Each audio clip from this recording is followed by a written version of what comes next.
Graça e paz a todos. Nem Teudas, nem Judas. Tem uns nomes bíblicos que são super legais, né?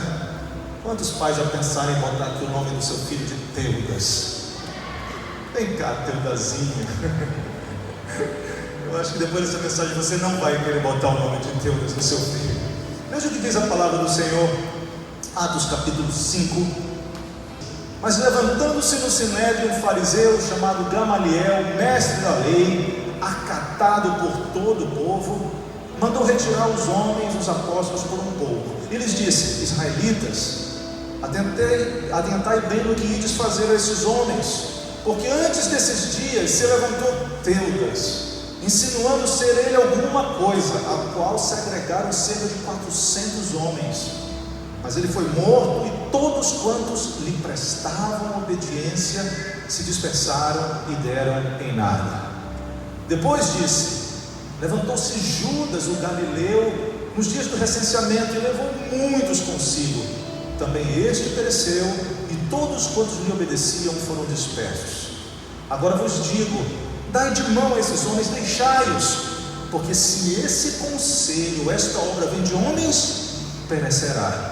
Mas se é de Deus, não podereis destruí-los, para que não sejais porventura achados lutando contra Deus. E concordaram com ele. Eu trabalhava numa empresa que tinha os acionistas, os donos eram de fora do país. E uma vez veio um deles, imagina, né, quando o europeu chega aqui, ele quer desfrutar as coisas do Brasil. E ele passou a semana, ia ter que passar um final de semana. Ele disse: eu quero assistir um jogo de futebol. E eu era o responsável, entre outras coisas, por organizar a vinda dos acionistas. E sobrou para mim eu ir para um estádio com ele. Eu nunca tive o costume de ir para estádio. E na época estava tendo um jogo do Paysandu contra uma outra equipe aqui na Curuzu. E aí eu me programei, comprei os ingressos antes para as cadeiras, né? Comprei uma camisa gloriosa do Paysandu. Quantos pode dizer amém? Deus está nesse lugar. E aí cheguei cedo, consegui um rádio, fui, busquei ele no hotel. Aí começou a ir no hotel. Eu tinha dito para ele: olha, você vai bem simples, porque né, a gente não sabe o ambiente como vai estar lá. Vai bem tranquilo, bem discreto, né, brancão. Gente, quando eu chego lá para buscar esse senhor, ele está com uma camiseta de algodão, beleza, está com aquela bermuda cor caque de gringo, mas aí ele está com aquele chapéu de safari, bem gringo, sabe? E para arrematar, sapato e meia social. Aí ele perguntou: eu estou bem? Eu digo: tá. Chegamos lá na frente da Curuzu, aquela muvuca de gente entrando e tal. E eu estou esperando um amigo meu que era jornalista, ele ficou de me dar um rádio para poder escutar. Aí ele viu que eu estava com camisa e disse: eu quero comprar camisa de time também. Comprou a camisa do Flamengo, comprou do Paysandu, pegou o dinheiro e tal, se trocou de roupa no meio de todo mundo. Ele estava que nem pinto no lixo, como diz, né? E o resultado é que de repente chegou um cara que quis desabotoar o sapato dele. Eu digo: sai daqui, rapaz, não sei o que, né? Tentando proteger. E onde ele falou: levar a carteira dele. Aí eu falei: a minha está aqui, mas o dinheiro que era do gringo levaram. Ou seja, eu digo: me perdoa, eu vou repor. Eu disse: não, agora eu tenho história para contar quando chegar em casa, né? Mas por que eu estou contando isso? Porque a gente subiu para a hora do jogo, e nós estamos nas cadeiras numeradas lá no Paysandu, com a camisa do Paysandu. E ali no meio do jogo, uns 20 minutos, gente, eu acho que era o Isabelense, sei lá, faz um gol contra o Paysandu. Esse camarada estava tão contente de estar no Brasil, assistindo um jogo de futebol com batucada da torcida. Ele com a camisa do Paysandu, o Isabelense faz um gol, ele dá um pulo da cadeira e grita. Ele consegue imaginar a cena, todo mundo olha assim. Ele se dá conta que fez a maior besteira. Daqui a pouco o Isabelense, o time, faz um segundo gol, ele já ia de novo pular para comemorar. Acho que ele se lembrou. Ele não estava se dando conta de que grupo ele fazia parte naquele instante. Honra e glória, o Paysandu virou de 3-2 no segundo tempo, foi uma festa. Ele saiu todo contente para contar a história que foi assaltado no Brasil, assistiu um jogo de futebol. Mas é sempre importante a gente entender em que grupo a gente está. E essa é a primeira pergunta, né, que eu falei agora, da gente se identificar. Porque quando a gente está reunido aqui, nós sem dúvida estamos num grupo. Que um grupo normalmente tem algum tipo de pensamento, de linha de ação, de coisas desse tipo. Deus nos fez seres sociais, a gente gosta de estar junto um com com o outro. E sabe, a psicologia social, à medida que eles foram estudando, eles foram percebendo que quando nós estamos num grupo, nós temos um tipo de comportamento diferenciado quando a gente está sozinho. A primeira vez que eu fui para os Estados Unidos foi para um trabalho de evangelismo nas Olimpíadas de Atlanta, faz muito tempo. Inclusive o Rob Portela, que teve aqui algumas 2 semanas atrás, ele era que estava coordenando o trabalho dos brasileiros lá de evangelismo naquela época. E era muito engraçado que ali tinha crente pra caramba. A gente se sentia muito corajoso. A gente entrava no metrô lá de Atlanta, uma hora um menino que entrava e começava a pregar, que não é quando parava, na próxima parada era eu. A gente pregava e fazia tanta coisa, porque a gente sentia que tinha gente ali nos dando respaldo. Às vezes entrava assim de dezenas e dezenas de crentes, começava a cantar no meio das estações de metrô, e muita gente lá que estava indo, porque quando a gente está em grupo, a gente se comporta de uma maneira diferenciada que muitas vezes a gente não faria se a gente estivesse sozinho na gente mesmo. Um dos teóricos dessas questões de teoria de grupo, psicologia das massas, ele falou que quando a gente está num grupo, a gente toma rumos facilmente que nós não tomaríamos quando a gente está sozinho. Inclusive a gente fica mais fácil de ser manipulado de alguma maneira, e a gente embarca no movimento daquele grupo, e quando vê, está tomando alguns rumos que, se a gente estivesse com o nosso raciocínio normal, a gente não ia seguir. Quando a gente começa a olhar para o contexto de igreja, a gente vai ver que desde o começo da igreja primitiva também se estabeleceram alguns tipos de grupos.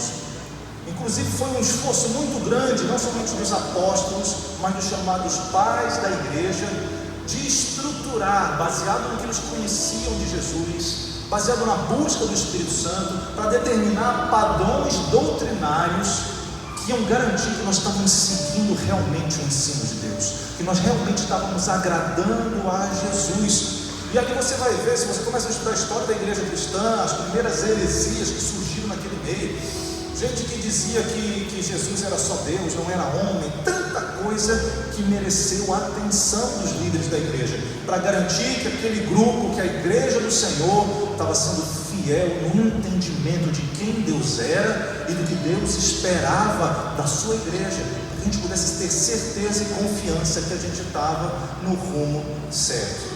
Eu quero dizer que hoje, nos dias que a gente vive, e nessa realidade toda de rede social, a facilidade de se criar grupos, gente, com pensamentos, com características próprias, com uma identidade, muito fechada, e que vai tomando rumo. Hoje é uma facilidade absurda das coisas acontecerem, tanto para o bem, mas também para cada coisa terrível. Você vê de vez em quando uns movimentos absurdos. Como é que chamava aquele? Na época era baleia azul, um negócio assim, porque era um grupo, um movimento que de repente, virtualmente, as pessoas se organizavam e queriam levar adolescentes para o suicídio. Que desgraça tremenda. Tanta coisa que está acontecendo quando um grupo se estabelece e toma algumas direções. Eu quero te dizer que nós somos de um grupo, nós fazemos parte da igreja do Senhor, e a palavra igreja significa aqueles que são chamados, são tirados, são chamados para sair desse mundo que está aí e viver dentro da escolha e do padrão de Deus. Nós somos um grupo único, um grupo específico, um grupo maravilhoso. Sabemos quem somos, para onde vamos e quem está nos conduzindo nessa jornada e onde nós vamos chegar. Parabéns, você está no verdadeiro Deus, na vida eterna. Mas cada vez mais, dentro dessa realidade de tanto grupo, de tantas coisas, a gente tem que estar olhando e temos que estar atento, como os próprios apóstolos que escreveram o Novo Testamento para a gente tem que olhar e dizer: como é que está o meu grupo? Eu estou presencialmente ou virtualmente alinhado com aqueles que estão tomando esse rumo certo? Porque existe um risco, e é real esse risco, de muita coisa acontecendo, grupos se formando que têm rumos totalmente estranhos e adversos do que é o propósito de Deus. Assim, eu quero dar parabéns para vocês que estão correndo daqui. Conheço o Maxwell, o Silvestre, o pessoal, os pastores daqui. Eu sei que são pessoas íntegras que têm um propósito de querer o teu bem espiritual, de cuidar da tua vida. Mas, gente, é cada loucura que acontece hoje no mundo, no Brasil, no mundo, que a gente não acredita. E hoje essa mensagem é para dar uma sacudida e te fazer refletir cada vez mais a partir de agora. Até que ponto eu estou me deixando nesse mundo que a gente vive, onde as informações fluem, correm de uma maneira tão rápida e tão intensa, até que ponto eu sei que eu estou exatamente andando no trilho. Existe lá no seminário nos Estados Unidos, quando eu estava estudando, uma pergunta surgiu, e essa pergunta foi muito interessante, eu penso até hoje. O professor perguntou: em que momento você acha que a igreja deu certo? Em que momento que você acha que a igreja cumpriu o papel dela como igreja? Porque essa tua referência vai determinar a tua maneira, vai te influenciar e vai te determinar a maneira como você vai agir como igreja hoje. Tem gente que acha que a igreja deu certo, atingiu o seu ápice lá por 1500, por causa da reforma. Tem outros que foram um pouquinho depois dos movimentos evangelísticos dos Estados Unidos aí, e também da Europa, alguns outros movimentos de avivamento. Eu particularmente creio que Deus deixou para nós registrados nesse livro chamado Bíblia relatos preciosos de coisas que o Espírito Santo fez, ensinos daqueles que andaram com Jesus, conviveram com Jesus, debaixo do manto da unção do Senhor, e foi registrado aqui para dizer: olha, isso aqui que deve ser feito. E essa igreja chamada primitiva, gente, em 300 anos o mundo teve que se dobrar a ela, porque as pessoas tinham um fogo, tinham um amor a Jesus. Deixa eu te dizer, os primeiros crentes, eles não tinham Bíblia, eles não tinham Bíblia, o ensino era passado oralmente. Você já pensou você viver uma vida sem a Bíblia? Mas eu quero dizer que a presença de Deus, o poder da palavra de Deus vivida pelos apóstolos, pelos cristãos, era tão forte aquilo que impactava a vida. Eu acho que o pastor Maxwell está falando um dia, o amor era tão grande daqueles irmãos. Escute só, teve um grupo que soube que haviam escravos que trabalhavam isolados do restante da humanidade. Foi o primeiro livro sobre a história da Bíblia que eu li. Aquilo me impactou e disse: meu Deus, eu preciso me converter tremendamente. Esses homens, haviam centenas de pessoas que eram escravos numa região e ninguém conseguia chegar até eles. Você sabe o que os crentes fizeram naquela época? Eles decidiram se vender como escravos. Eles se venderam. Eu digo: eu estou vendendo, a partir de hoje eu vou ser escravo, nunca mais na minha vida vou ser livre, mas eu quero ter a chance de falar para pessoas de Jesus. Eu quero poder encontrar esses homens que já são escravos, mas mais do que escravos físicos, são escravos do pecado, são escravos de Satanás. Queridos, isso é amor. Você imagina hoje você dar a Deus para a tua família, para essa comunhão da igreja, para esses tempos preciosos que a gente vai para a nossa carreira, para o nosso projeto de vida, e dizer: eu vou ser escravo, mas porque eu quero dar testemunho desse Jesus que mudou a minha vida. Foi por causa disso que essa igreja explodiu naquela época. Foi por causa disso que algo aconteceu e revolucionou a humanidade. Um amor tremendo naqueles que foram transformados por Jesus, e uma unção do Espírito Santo que operava coisas tremendas. E nesse capítulo 5 de Atos, que a gente lê um trecho dele, se você vai ver tudo que estava lá, começa com um fato extremamente curioso, que hoje a gente não ia saber lidar bem com isso. Um casal traz oferta, e porque eles trouxeram oferta, eles morreram.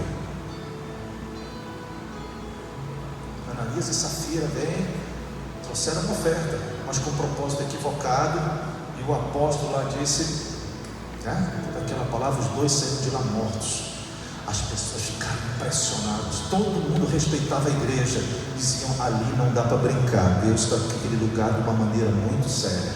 Uma vez eu vi um pregador falando, ele me marcou, e agora você vai ficar também marcado. Ele perguntou: já pensou se todo mundo que chegasse na igreja e contasse uma mentirinha, Deus matasse? Quantos iam ficar? Quantos iam morrer? Aí o pessoal falou: todo mundo. Ele disse: não, só o primeiro. Quando eu soubesse que cada mentirinha estava morrendo, ou você sai da igreja, ou você ajeita a sua vida. Sim ou não? Isso acabou de acontecer. E se você vai ler esse capítulo na tua casa, diz que os apóstolos faziam sinais e maravilhas, o poder de Deus se manifestando na terra. O Espírito Santo não somente rasgou os céus e desceu sobre Jesus, na realidade espiritual, estava abrindo um novo momento de presença de Deus na terra, mas depois, no dia de Pentecostes, novamente esse Espírito é derramado sobre a igreja, e aqueles homens ungidos começam a fazer obras maiores do que Jesus. Essa era a realidade espiritual do que estava acontecendo. Havia temor entre as pessoas, coisas tremendas aconteciam, e isso começou a mexer com a inveja de quem eram os líderes da religião judaica naquela época, saduceus, fariseus. E o que eles fazem? Nesse capítulo eles vão e prendem os apóstolos, prendem a liderança da igreja cristã naquela época. E olha como Deus estava agindo de uma maneira tremenda. Vai o anjo lá de noite, abre a porta da prisão. Não, sai daí, pessoal, vamos lá, vamos continuar na obra. Quando foram buscar ele no outro dia para se apresentar diante do Sinédrio, que era o concílio, líderes políticos, gente rica, pessoas da religião daquela época, eles já não estavam mais lá, estavam pregando de novo no templo. Gente, Deus estava com aquele pessoal, e Deus está conosco hoje ainda, apenas é que a partir de hoje Ele vai estar mais, de uma maneira mais intensa nas nossas vidas. E quando acontece isso, eles trazem e dizem assim: o que vocês estão fazendo? A gente já não tinha falado que não era para vocês pregarem. E aí foi o texto que a gente leu. Surge Gamaliel. Gamaliel, você já leu sobre Gamaliel? Foi aquele homem que ensinou Paulo. Lembra que ele disse que ele aprendeu os pés de Gamaliel? Gamaliel era um fariseu que era entendedor das Escrituras, conhecia muito, se dedicava a estudar. E nesse processo de estudar a Bíblia, ele era muito respeitado. Não tem aquelas pessoas que a gente respeita pra caramba? Hoje então na internet, esses pastores que a gente ouve aí, cada dia é um ensinamento tremendo, é uma coisa. Gamaliel era um cara naquela época. Tanto era que o concílio, o Sinédrio tinha 71 pessoas. Ele se pôs de pé, todo mundo, vamos ouvir o que Gamaliel vai falar. E Gamaliel, pelo raciocínio dele, pela inteligência dele, ele começa a falar aquilo ali que a gente leu. Ele diz: gente, não cuidado com o que vocês vão fazer com esse grupo que surgiu aí. Porque a gente tem algumas histórias de uns grupos que já surgiram no passado. E aqui eu quero que a gente vai refletir sobre 2 tipos de grupos que aconteceram nessa época e que nós temos que ter cuidado hoje para a gente, sem perceber, no meio da igreja, querendo fazer a vontade de Deus, a gente pode estar embarcando nesses grupos. O primeiro grupo é o grupo de Teudas. Como eu falei, o nomezinho, né? Imagina, já fica a sua opção aí com o seu próprio o próximo filho, de repente. Diz assim, no verso 36 desse capítulo 5, Gamaliel fala, eu vou ler novamente, diz assim: algum tempo atrás levantou-se Teudas, dizendo ser alguém. E aí se ajuntou cerca de 400 homens, ele foi morto, todos os que lhe deram ouvidos, outra versão diz os que lhe obedeceram, foram dispersados e reduzidos a nada. Você sabe o que significa o nome Teudas? Significa dado por Deus. Me lembrei até um memezinho aí, né, de rede social, que diz assim: quando a pessoa começa o namoro, diz: eu fui dado por Deus. Aí depois da maior zelo, uma frustração, uma raiva, diz assim: Deus me livrou dessa peste, livramento do alto, né? Alguma coisa assim. O nome de Teudas é dado por Deus. E é interessante que o relato aqui, quando você vai estudar, Flávio José foi um homem que escreveu sobre a história dos judeus, catalogou muita informação, e particularmente de Teudas não existe alguma menção específica, é só esse relato que tem aqui. Mas o próprio Gamaliel, quando ele fala, ele diz o seguinte: um homem Teudas dizendo ser alguém. A outra versão diz insinuando ser ele alguma coisa. Teudas foi uma pessoa que se levantou, e de alguma maneira ele era uma pessoa que ele tinha um carisma. Ele literalmente se apresentava como alguém especial, como alguém que tinha alguma coisa, que era diferente, que tinha alguma capacidade. E através disso, nesse momento, um grupo se levantou de 400 pessoas ali em Jerusalém, que começaram a seguir essa pessoa. E sem dúvida, por ele estar sendo relatado, esse homem começou de alguma maneira a trazer algum tipo de pressão, ameaça, seja ao lado religioso dos judeus, ou mesmo o poder bélico político dos romanos naquele período. Teudas começou a aparecer ali, e a dica que a Bíblia nos dá a respeito dele é isso, é que ele apresentava-se alguma coisa, ele era alguém diferenciado. Deixa eu te falar, quando você vai estudar um pouquinho assim a personalidade humana, algumas questões, alguns traços psicológicos, existem traços inatos que por vezes te fazem estar numa posição de liderança, te fazem inclusive querer aspirar à liderança, né? O meu mestrado lá foi na área de liderança. Eu tenho feito uma escola já aqui nos Estados Unidos, em alguns lugares, justamente em um desses aspectos sobre o líder. Existe uma teoria que fala que o líder tem a ver com alguns traços, algumas características que te ajudam a liderar as pessoas, enquanto outras não te ajudam muito. E quando você vai olhar realmente na prática, você pega um grupo, você vai identificar que alguns já têm às vezes são extrovertidos, às vezes têm esse carisma nato, né, de falar, são comunicativos. São pessoas que têm ideias criativas e naturalmente parece que elas se projetam, enquanto outros têm um outro tipo de personalidade. São pessoas talvez mais tímidas, mais introspectivas, que não gostam muito de assumir o ônus de estar à frente de um grupo, e parece que existe uma combinação dos que querem liderar com aqueles que gostam de ser liderados. E particularmente isso é um fenômeno humano, é uma coisa que não tem a ver exatamente com os propósitos de Deus. Eu quero dizer que muitas vezes existem movimentos que estão baseados não num chamado verdadeiramente de Deus, mas assim como Teudas se dizia-se alguma coisa, muitas vezes são movimentos que estão baseados simplesmente no homem, onde o foco não está em Deus, mas o foco é o indivíduo, é o carisma pessoal de uma pessoa, é a sua capacidade talvez intelectual. E gente, quando um movimento desse acontece, certamente vai ter gente que vai se juntar e vai dizer: eu quero estar participando disso, eu quero estar entrando nesse barco. Até porque existe em nós muitas vezes uma necessidade, o pessoal que também é da área de psicologia e administração, aquela história da pirâmide de Maslow, né? A gente quer ter satisfeito algumas necessidades nossas. Às vezes a gente quer pertencer a um grupo, a gente quer saber que a gente é respeitado. E muitas vezes isso, para ser respeitado e para poder integrar um grupo, a gente começa até a se mudar. Muda talvez a maneira de vestir, a maneira de falar, porque você quer ser bem recebido naquele lugar, você quer estar em harmonia e se sentir bem, dizendo: eu pertenço a um grupo, eu estou tendo satisfeito essa minha necessidade de ser um ser social que está bem atendido. Às vezes a gente está num grupo porque é um grupo vitorioso. A gente quer se identificar com alguém porque alguém está sendo bem sucedido. Eu não sei quantos aqui são tão velhos como eu, que se lembram do Ayrton Senna. Gente, né? Antes do Ayrton Senna morrer, quando tinha corrida no domingo, vocês saíam da escola dominical mais cedo para assistir a corrida do Senna. Por quê? Porque ele ganhava as corridas, ele era campeão, né? Tinha o Fittipaldi, o Senna, o Nelson Piquet. Era aquela época, a Fórmula 1 ela tinha um espaço grande no Brasil. Quantos assistem Fórmula 1 hoje? Alguns. Eu acho que se eu fizesse essa pergunta na época do Senna, todo mundo ia estar ligado. E até falar: não, mas aquele pneu, a gente pode ser entendido em tudo. Por quê? Toda vez quando alguma coisa está tendo êxito, está tendo movimento, está tendo prosperidade, a gente quer fazer parte daquele movimento. A gente quer se identificar de alguma maneira sobre isso. E quando a gente pensa no que constitui uma igreja, a igreja ela não é firmada num caráter, numa personalidade de um indivíduo humano como líder, ainda que a gente ame os pastores que são responsáveis pela obra de Deus e que cuidam das nossas almas. Mas o nosso alicerce, de maneira nenhuma, pode estar em questões humanas. E Teudas significa um movimento, um grupo que está baseado no esforço humano, na conquista humana, na capacidade humana. Quando a gente pensa no que é a igreja, a gente deve lembrar do que Jesus falou. Ele chegou para os seus discípulos e disse: o que estão falando de mim por aí? Qual é a identidade, a visão que tem a meu respeito? Eles falaram: uns estão dizendo que tu és João Batista, Elias, e vocês, o que dizem que eu sou?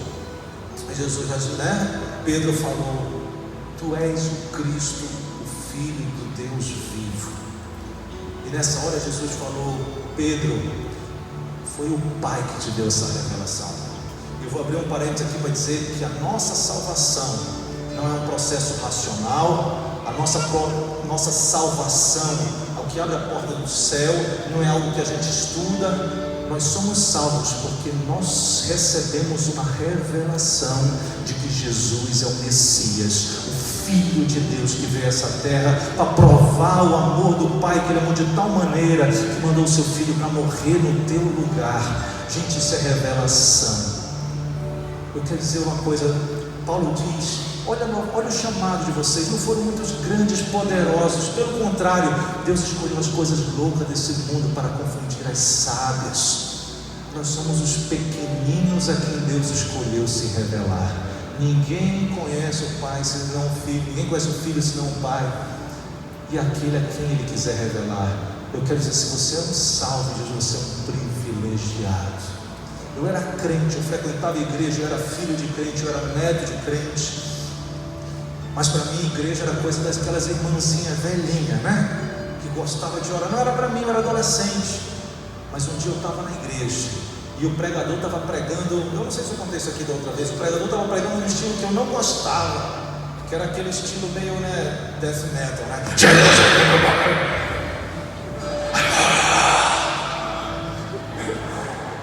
E aquele negócio assim, né, bem pentecostal hardcore assim. Mas foi o dia que Deus chegou e eu estava lá num local distante.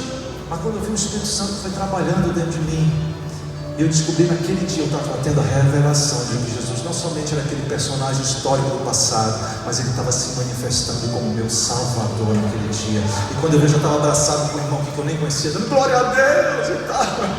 Se você teve essa experiência, o Senhor Jesus se revelou a ti. Sabe o que Jesus explicou justamente? Ele disse assim: olha, não foi algo físico, não foi carne ou sangue, não foi uma questão humana. Tu tivesse uma revelação de Deus. E ele continua dizendo o seguinte: sobre essa pedra, sobre essa revelação de que eu sou o Messias, de que eu sou o Salvador da humanidade, eu vou construir a minha igreja. A igreja não é esse espaço bonito, bem produzido que a gente tem aqui. A igreja somos nós, é esse corpo de Jesus. E nós estamos assim, alicerçados numa revelação: Jesus é o Messias. O Deus que criou todas as coisas encarnou num bebezinho pequeno.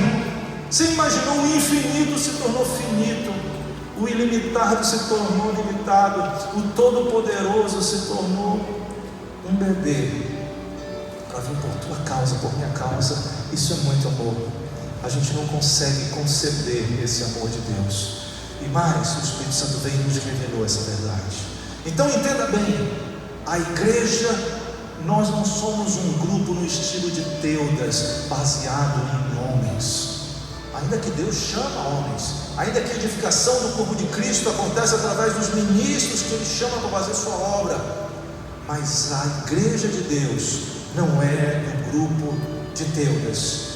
Nós temos então que estar sempre atento e nos avaliar: por que eu faço parte desse grupo da igreja? Será por causa de pastores que eu tenho que são abençoados, homens de Deus? Será por causa do meu líder de célula? Será por causa de algum homem? Não te deixa nunca, querido, estar no grupo de Teudas. Não deixa que a tua fé esteja baseada no homem, porque mais cedo ou mais tarde o homem vai falhar. E se a tua fé de alguma maneira estiver apoiada e lastreada no ser humano, você pode escorregar e pode te abater. E hoje nós vemos no Brasil, né, aquela história dos desigrejados. Sabe qual é a desculpa do desigrejado? Porque o pastor tal, porque o fulano de tal, porque não sei o que. Era de grupo de Teudas e não foi grupo de Jesus. Eu quero dizer que se eu amo a Jesus, se eu estou firmado no alicerce de Jesus, não importa quem cair do meu lado, eu vou estar olhando para Cristo. Ele é o autor e o consumador da minha fé. Eu sei para onde eu vou. Então nessa noite eu quero dizer em nome de Jesus: não firma a tua fé em homens, não firma a tua fé em pessoas, não firma a tua fé em carisma, não firma a tua fé em talentos. Firma a tua fé em Jesus Cristo. E Jesus Cristo se revela através da sua palavra, através dos ensinamentos, de aprender e viver as palavras de Deus. Mas olha só, tem um outro grupo que Gamaliel remete aí. Ele fala de Judas, e esse não era o Judas que foi discípulo de Jesus. No relato de Atos, aí capítulo 5, você vai ver que esse Judas foi um homem que, durante um período de recenseamento que Roma fez, no qual os judeus precisavam se apresentar, dar o nome deles, dizer quais eram os rendimentos que eles recebiam, quais eram as propriedades que tinham, porque no recenseamento os romanos determinavam quanto você ia ter que pagar de imposto.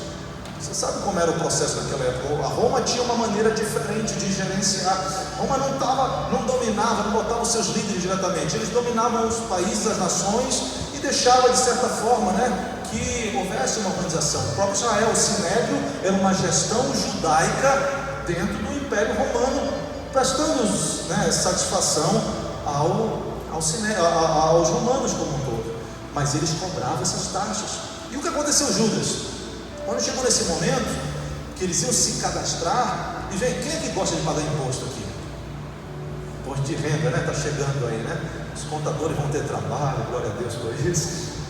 Mas, gente, e particularmente num país como o Brasil, marcado por um histórico de corrupção na gestão pública, né? Gente que assassina, políticos assassinos, porque o dinheiro que era para estar no hospital, eles roubam e gastam com outras coisas. O dinheiro que era para estar cuidando da sociedade, botando escola para educar, para o nosso país ser mais próspero, eles roubam e gastam com os seus prazeres. Gente maldita, pecadora, você concorda comigo?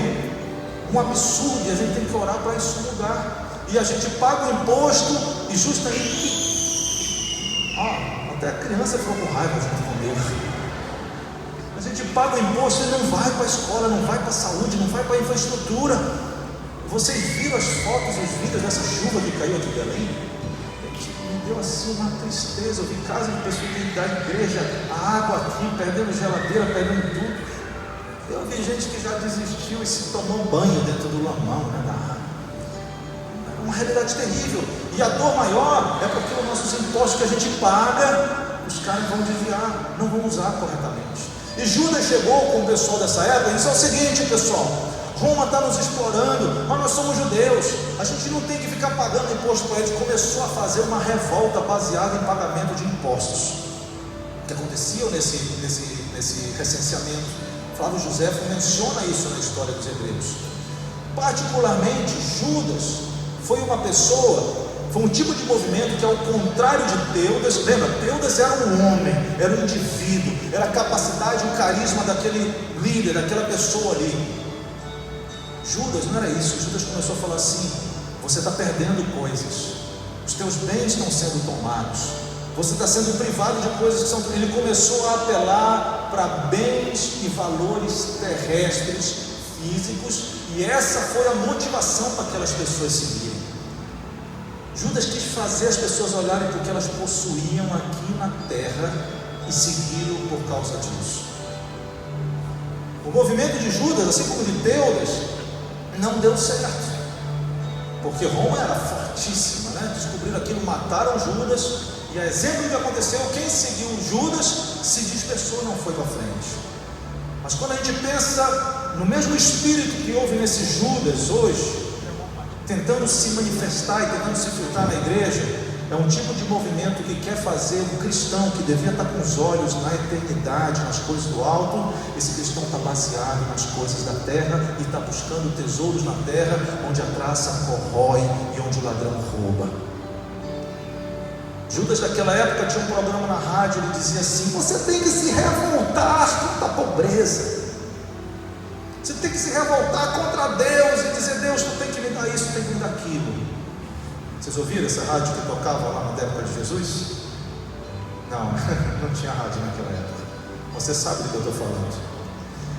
Existe um tipo de mentalidade que tem distorcido a visão da igreja do Senhor, se infiltrado de uma maneira forte, particularmente no Brasil, gente, de um cristão materialista que só quer saber de bens, só quer saber de dinheiro, só quer saber das coisas da terra. Sabe que tipo de movimento é esse? É o movimento de Judas. Era o mesmo espírito que estava lá, dizendo: não deixa que te roubem os teus bens. Ele entendia que o que valia é você ter coisa aqui na terra.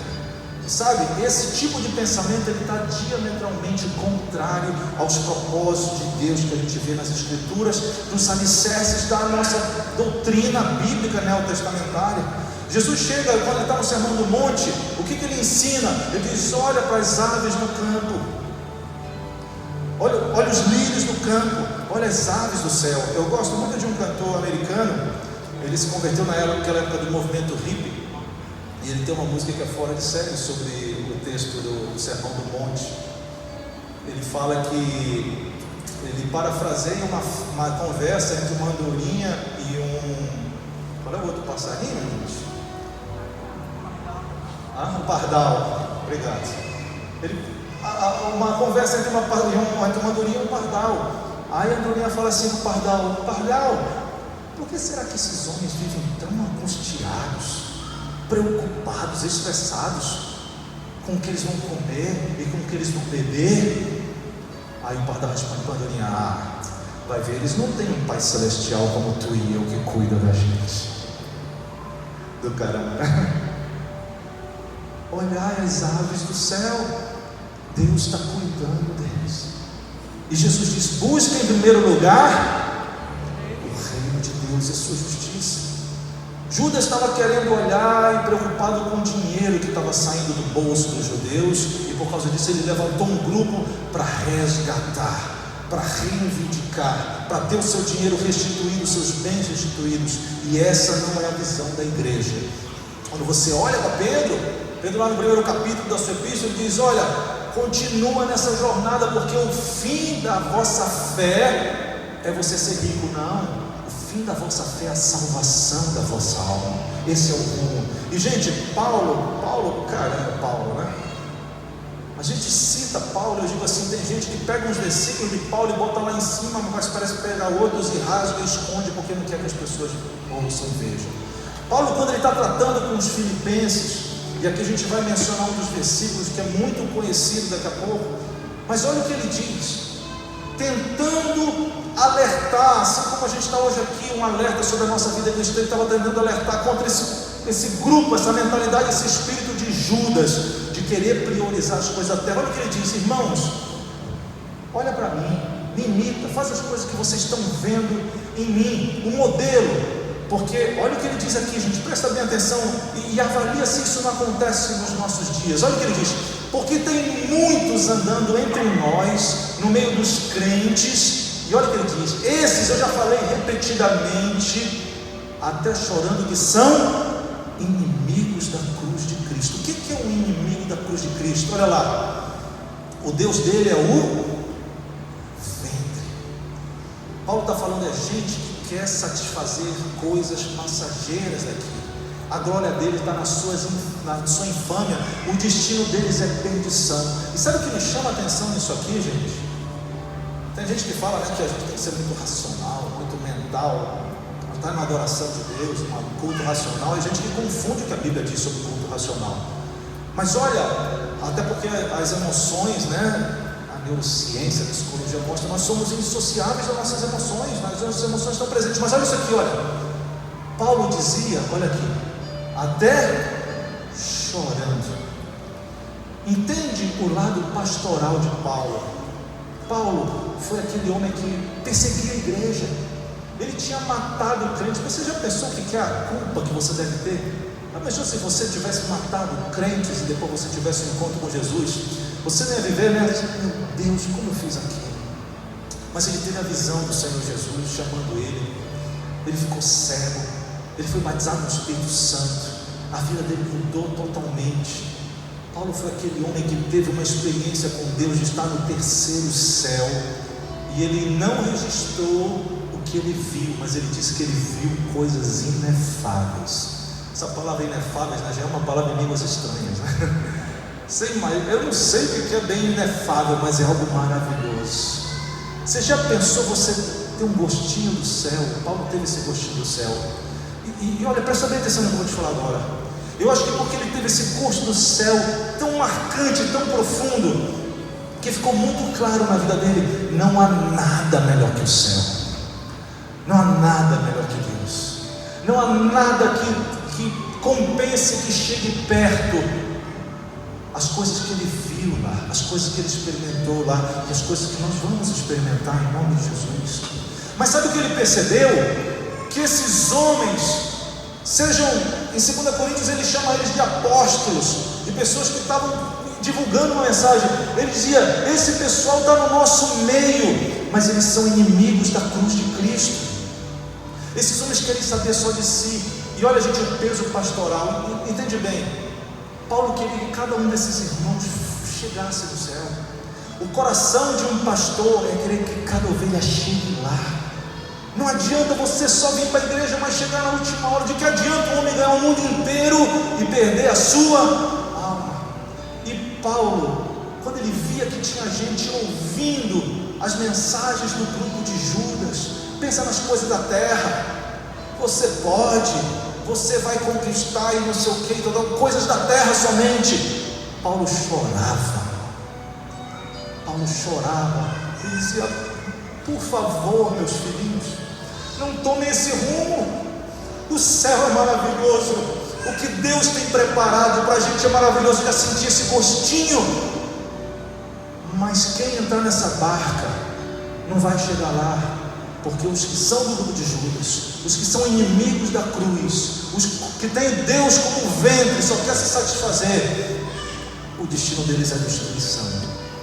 Não vão estar. E foi o que aconteceu com o grupo de Judas.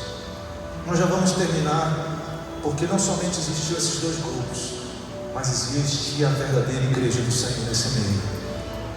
E a igreja de Jesus, ela tem uma coisa: ela não está pensando nos homens, no sucesso, no que pode fazer, como estavam os de Teudas, nem estava pensando em bens, conquistas, coisas materiais que poderiam obter, como o grupo de Judas.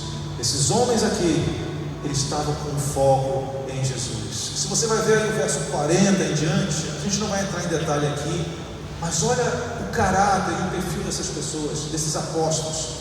Quando eles saíram lá, que Gamaliel fez aquele discurso, e o Sinédrio e os judeus disseram: não, é boa essa palavra, vamos soltar eles. Deram uma pisa neles, foram, açoitaram aqueles apóstolos.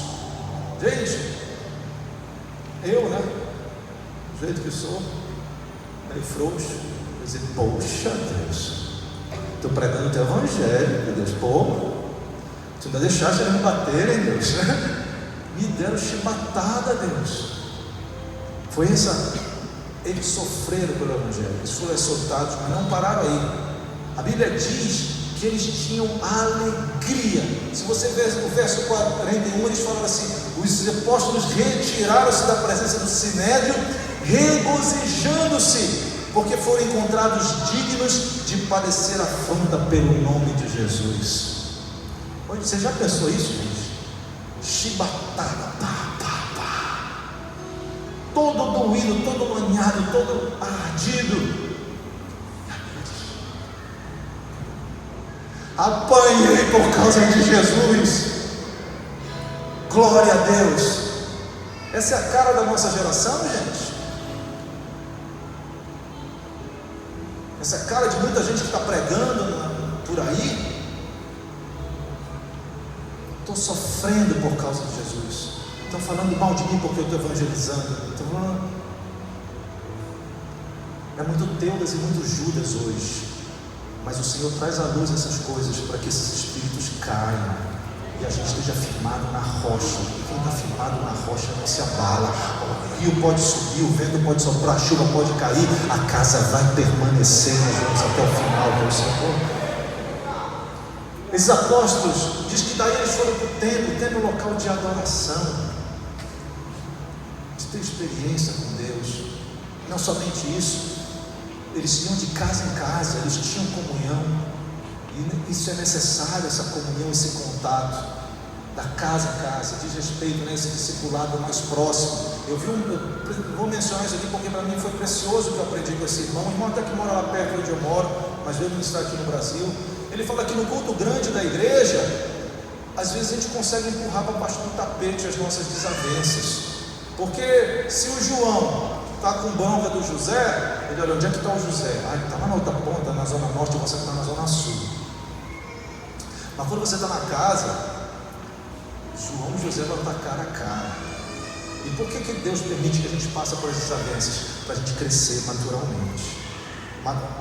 Crescer? Como é que diz? Adquirir maturidade. Obrigado, pastor Marcelo, me ajudar na tradução aqui. Quando a gente começa a ter dificuldades de relacionamentos interpessoais, o cristão não tem que fugir, ele tem que dizer: eu preciso aprender a perdoar, eu preciso aprender a me submeter, eu preciso aprender a ser transformado. E é nessa comunhão pequena que essas coisas acontecem. Deus não te chamou para tu ficar sentado na tua cadeira com esse mesmo caráter rabugento, ruim, etc. Não, Ele está nos burilando. Como um ferro amola o ferro, assim um amigo, outro amigo. A gente tem que estar aqui nos ajudando uns aos outros. Deixa eu te dizer uma coisa: Deus resiste ao soberbo, mas Ele dá graça e abençoa quem é humilde. Quando você aconselha, orienta a um sábio, ele vai te agradecer. Obrigado. Obrigado porque tu estás fazendo esse comentário. Obrigado porque tu estás me dando essa dica. Obrigado porque tu estás me criticando. Mas você quer ver? Existe um aparelho chamado discernidor de burro. Você quer descobrir um radar de burro? Você chega e você vai tentar dar um conselho para uma pessoa.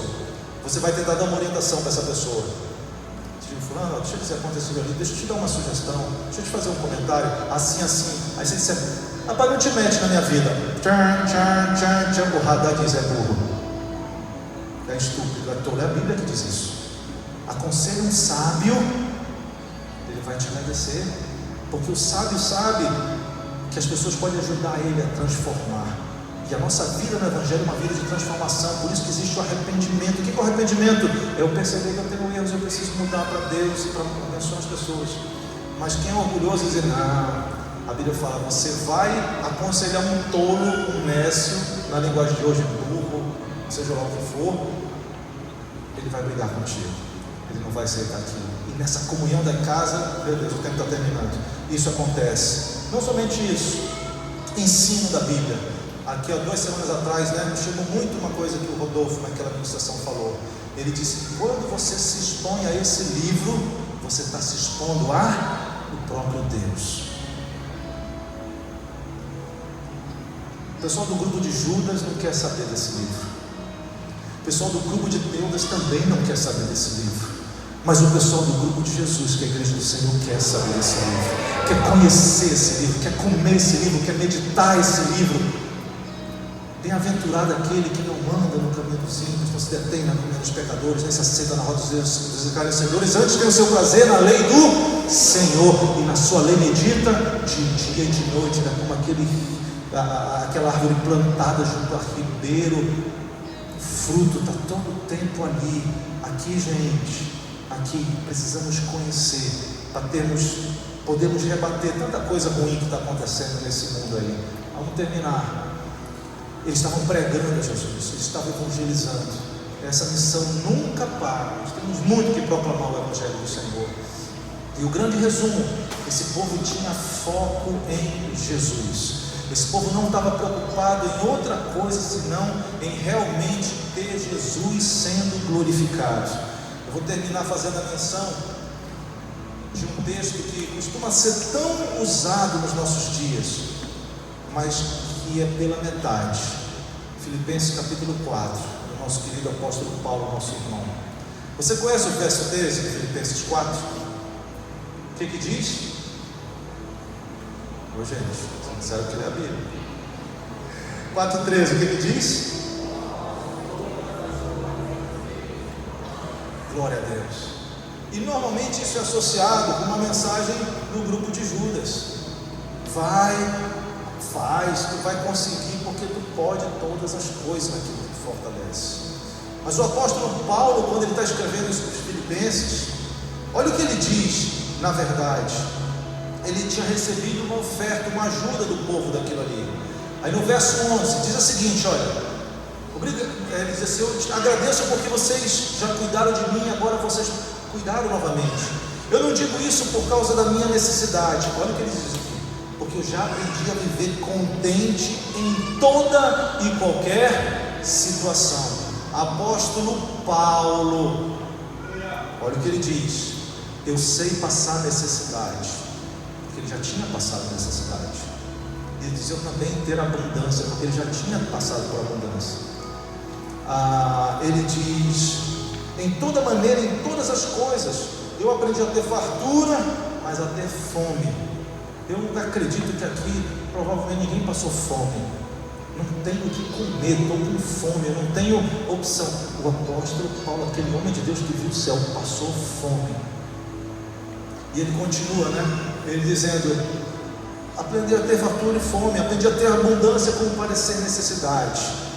E aí ele mata, dizendo, todas as coisas, seja dificuldade, seja aquela abundância, eu lido com isso da mesma maneira, porque há alguém que me fortalece para seguir nessa jornada. É aquele que é o meu Senhor, é aquele que dirige tudo, e aquele que eu sei que eu tenho que priorizar na minha vida. E nessa noite, eu creio que Deus está nos lembrando da nossa identidade como igreja, do nosso verdadeiro papel, do que é esse grupo que nós fazemos parte, para que toda vez que algum tipo de ensinamento, algum tipo de espírito diferente queira te levar, está colocando os teus olhos nos homens, ou está colocando os teus olhos nas coisas materiais dessa terra, você vai lembrar: nem Teudas, nem Judas, somente Jesus, somente Jesus, somente Jesus. Fica de pé nesse instante. Nós vamos cantar para esse Jesus. Nós vamos dizer só o Senhor, Yeshua HaMashiach, o Messias, aquele que veio por causa do amor. Eu sei que quando a gente fica de pé a gente desconcentra um pouco, mas a gente ainda vai fazer uma oração breve, tá bom? Antes de muita movimentação. Existe alguém que está aqui hoje nessa noite e você ainda não fez esse pacto com Jesus que a gente pregou aqui, que a gente cantou hoje? Deixa eu te dizer o que vai acontecer. Vou dar um spoiler no fim do mundo. Atenção aqui, gente. Vai tocar uma trombeta. Quando tocar essa trombeta, os anjos de Deus vão vir e eles vão separar quem é de Deus para a vida eterna e quem não é de Deus para a perdição eterna. E sabe o que Jesus disse? Jesus disse: aquele que me confessar diante dos homens, atenção aqui, gente, aquele que me confessar diante dos homens, eu vou confessar essa pessoa para os meus anjos quando eles vierem. Então, se você se chama um nome bonito aí, sei lá, me ajudem com o nome bonito, Rodrigo. Se o Rodrigo hoje vem e diz assim: eu quero confessar Jesus como meu Salvador, eu quero entregar minha vida para Ele, o nome do Rodrigo vai entrar numa lista de um grupo, que é o grupo da igreja, e lá no céu tem um livro desse grupo, chamado Livro da Vida. Quando os anjos vão tocar a trombeta e esses anjos vierem buscar as pessoas para ir para o reino de Deus, Jesus vai dizer assim: anjo que vai lá para Belém, não sei se o Rodrigo mora na Pedreira, não sei onde é que ele mora, a lista da pedreira, Jesus vai estar lá: o Rodrigo é meu, pode trazer ele para o nosso grupo. Se você está aqui nessa noite e você não entregou a tua vida para Jesus, o teu nome ainda não está nessa lista, mas você precisa fazer isso, porque essa vida passa rápido, nós não temos garantia nessa vida.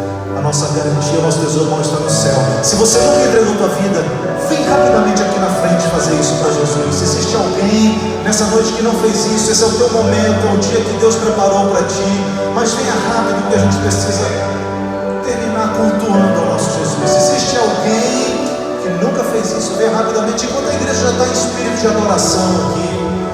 Se existe alguém perto de você que você acredita que essa pessoa merece receber esse convite mais diretamente, faz isso, porque a gente quer que esse grupo cresça cada vez mais.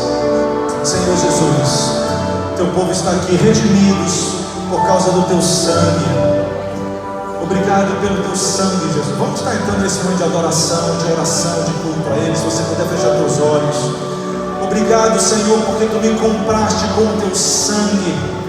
Não foi com ouro, não foi com prata. O meu preço era muito maior.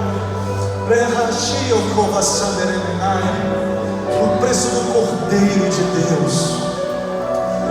Nós andávamos cada um desviados pelos nossos próprios caminhos, como ovelhas que não tinham pastor, mas o Senhor fez recair sobre ele os nossos pecados. O nome dele é Jesus. Deus amou esse mundo de uma tal maneira. Deus amou o Rodrigo, João, cada um de vocês aqui de uma tal maneira, que Ele deu o Filho para morrer no nosso lugar. Ninguém daria uma vida por um injusto, mas Deus prova o seu amor porque nos amou quando nós ainda éramos inimigos, pecadores. Ele merece o melhor do nosso louvor, realmente. Ele merece o melhor que nós podemos oferecer para Ele, a nossa vida. Nós não somos do grupo de Teudas, nós não somos do grupo de Judas, nós somos os servos de Jesus, nós somos os filhos de Deus. Nós somos aqueles que adoramos ao Senhor em espírito e verdade.